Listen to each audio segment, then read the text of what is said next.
To address the question of happiness, what is it?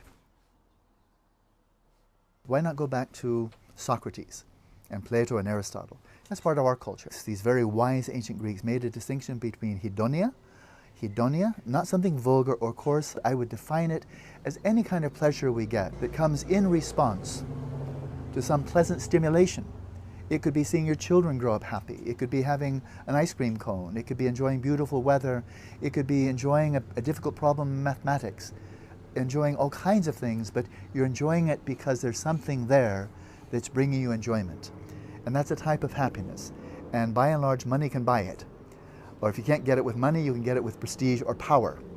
And so that's one type of happiness.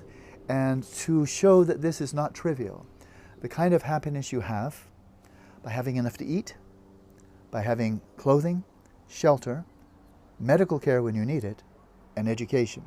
That's all hedonic. And we all know there's nothing trivial about that. But then we can ask, is that all there is to happiness? Now we know by hedonia, it's not just being hedonistic and just going for sensual desires all the time. And the ancient Greeks and many other great wise people of the past, including the Buddha and many others, East and West, have highlighted that there's another whole dimension or no domain of happiness, and the Greeks called it eudaimonia. It's genuine well-being. And this is something that comes from within. It's something we bring to life rather than we get from life, and it operates on different dimensions. If we lead an ethical way of life, and by that I mean something very simple, a life that's oriented around the principles of nonviolence and benevolence.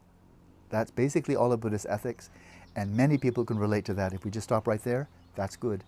If we really orient our lives around these principles, then there's a sense of well-being. The Buddha called it the joy of having a clear conscience, you know, and it is a joy. It's a sense of ease, a sense of contentment that my presence on the earth here has not been of harm. In fact, I think I've done some good.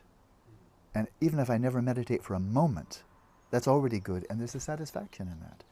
So there's one dimension. There's the dimension of eudaimonia that comes from cultivating the mind, cultivating the heart, cultivating powers of attention, samadhi, cultivating wisdom, cultivating compassion, and so on. And so then even when you're in solitude, maybe even years of solitude, your mind itself is found to be a wellspring of happiness, of eudaimonia.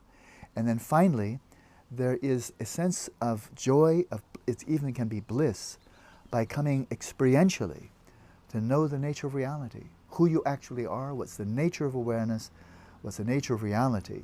And the great sages of history have said this is the deepest form of happiness, the happiness of knowing reality as it is.